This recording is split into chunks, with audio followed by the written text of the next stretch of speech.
السلام علیکم پیارے بچوں، آج کا ہمارا جو ٹاپک ہے وہ main principles of Islam India and Arab world. پیارے بچوں، چونکہ ہم جانتے ہیں ہم مسلمان ہیں اور ہمیں پتہ ہے کہ اسلام کی بنیاد کن چیزوں پر ہیں۔ اسلام میں 5 پلرز ایسے ہیں جن پر ہمارے اسلام کی بنیاد قائم و دائم ہے، اور وہ سبوں کو پتہ بھی ہونی چاہیے اور پتہ بھی ہوگی انشاءاللہ۔ پھر بھی ہم پڑھیں گے۔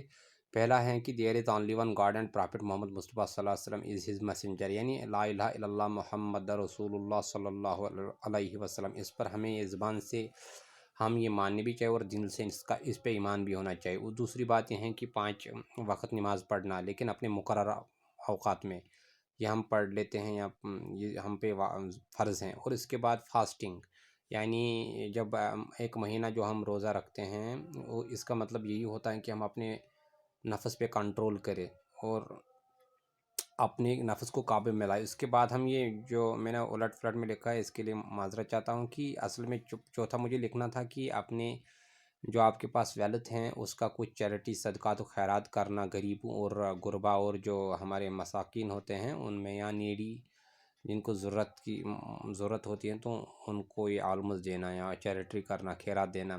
اور سب سے 5واں والا پوائنٹ جو ہیں وہ یہ ہیں کہ کم سے کم زندگی میں ایک بار، اگر آپ کے پاس طاقت ہے تو کم سے کم ایک بار زندگی میں حج کرنے کے لیے جانا۔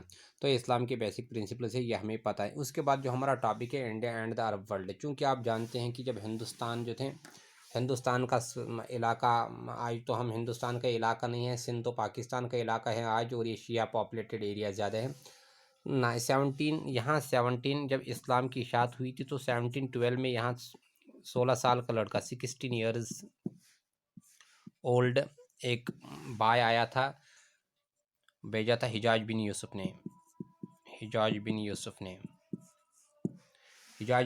نے اس کو بھیجا تھا، جو گورنر تھے مصر کے، اس نے اس کو بھیجا تھا، اور اس کا نام تھا، اس لڑکی کا نام محمد بن قاسم۔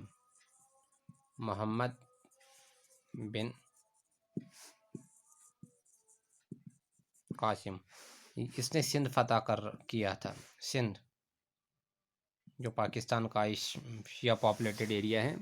تو محمد بن قاسم نے 712 میں ایڈی، یہاں سی آپ لکھے، اس میں انہوں نے سندھ فتح کیا تھا۔ اسی دور میں، اسی زمانے میں محمد طارق بن زیاد نے اسپین فتح کیا تھا۔ تو حجاج بن یوسف جب آئے یہاں، اس کے بعد پھر عربوں کا ٹریڈ آہستہ آہستہ یہاں بڑھتا رہا ہندوستان کے ساتھ، اور جو عرب سیٹلرز تھے ان میں کچھ ایسے بھی تھے جو ہندوستان کے ریلیجن سے بڑے انفلوئنسڈ تھے، لیکن کچھ ایسے تھے جنہوں نے اسلام کا پیغام ہندوستان میں لایا۔ تو اس طرح ٹریڈرز سے بھی اسلام کی اشاعت ہوتی گئی، یعنی کچھ ہسٹورینز ایسا بھی کہتے ہیں کہ ہندوستان میں اسلام تلوار سے نہیں پھیلا، بلکہ یہ ٹریڈر سے پھیلا یا صوفیوں سے پھیلا۔ تو اس بات کے لیے بہت سے ایسے ہسٹورینز اپنی بات رکھتے کہ ہندوستان میں اسلام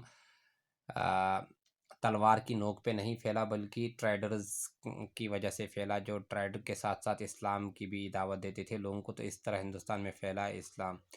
پھر بعد میں جب عرب کے مسلمان ہندوستان میں ٹریڈ کرنے آتے تھے، تو ان میں کچھ تھے، عرب میں بھی کفار تھے، جس طرح آپ کو پتہ ہی ہے کہ عرب میں 64 ایسے 68 بت تھے، اور قبیلے بھی 68 تھے غالباً، کیونکہ ان کے اپنے اپنے بھگوان ہوا کرتے تھے، اپنے اپنے بت ہوا کرتے تھے۔ جب وہ کاموں پہ نکلتے تھے ان کو پوجا کرتے تھے۔ ان میں 3 ایسے زیادہ بڑے تھے جن میں لات، منات اور سومنات تھے۔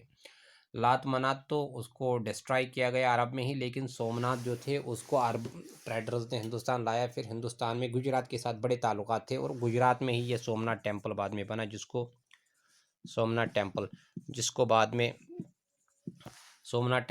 بعد میں محمود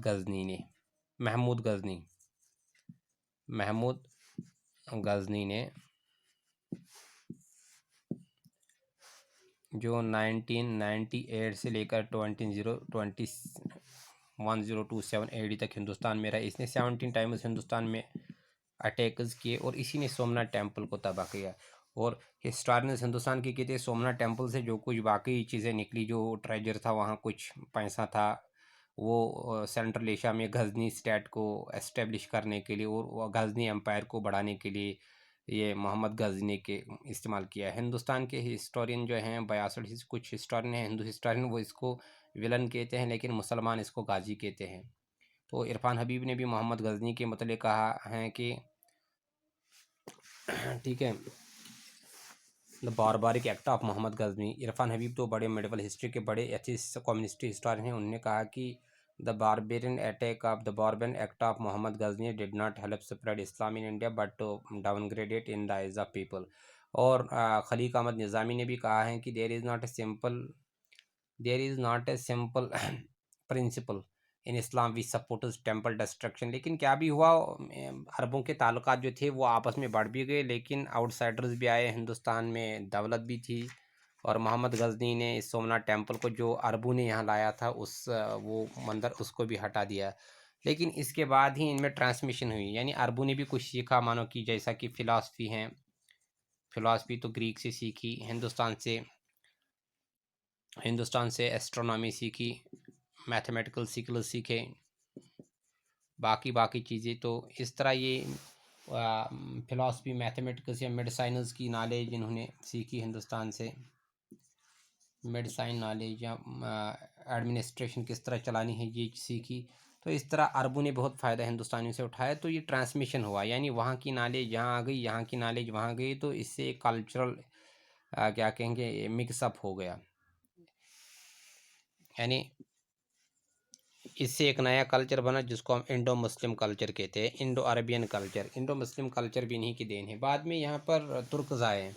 ترکز تو ہم جانتے ہیں، ترکز جو تھے انہوں نے 2 علاقے ہندوستان میں بنا رکھے تھے، اسٹیبلش کیے تھے، جہاں پر ترک رہتے تھے. ایک تھا افغانستان کا گر ایریا، وہاں پر بھی ترکوں کی پاپولیشن تھی. یہ بھی گر علاقہ ہے افغانستان کا، یہاں پر بھی ترک تھے. بعد میں ہی ترک ہندوستان پہ حملہ کر گئے، جن میں شہیب الدین محمد بن سام، جس کو ہم محمد گوری بھی کہتے تھے، وہ اسی گر علاقے کا تھا، لیکن تھا وہ ترک ٹائپ. اسی طرح غزنی بھی جو تھی، غزنی سینٹرل ایشیا میں جو تھی، یہ بھی ایک ترکوں کی ایک ڈائناسٹی تھی، جنہوں نے بعد میں غزنی میں ترکز، یعنی غزنی میں بھی اسٹیبلش ترکوں نے اپنا پاور کیا. محمود غزنی جو تھے وہ بھی ترک تھے اصل میں، ٹھیک ہے، لیکن سینٹرل ایشیا میں سینٹرل ایشیا کے غزنی ایریا میں ان نے اپنی امپائر بنا رکھی تھی.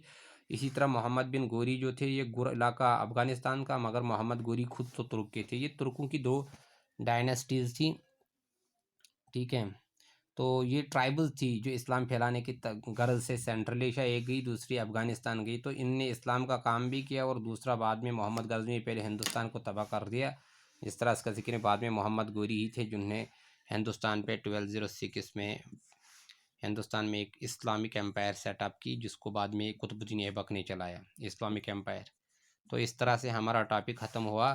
اگر آپ کو کہیں پرابلم رہی ہوگی تو انشاءاللہ اگر خدا نے چاہا تو سکول آیا، نہیں چاہا تو انشاءاللہ دوسرے ٹیچر سے آپ مدد مانگ کے کچھ حاصل کر سکیں گے. تب تک کے لیے السلام علیکم.